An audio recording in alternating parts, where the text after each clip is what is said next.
As of today, an additional 13 human remains have been recovered, which brings the total number to 42.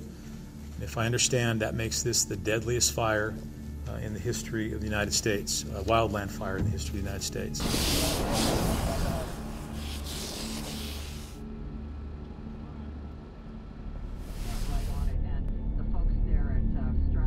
Currently showing at 117,000 acres, 30% contained.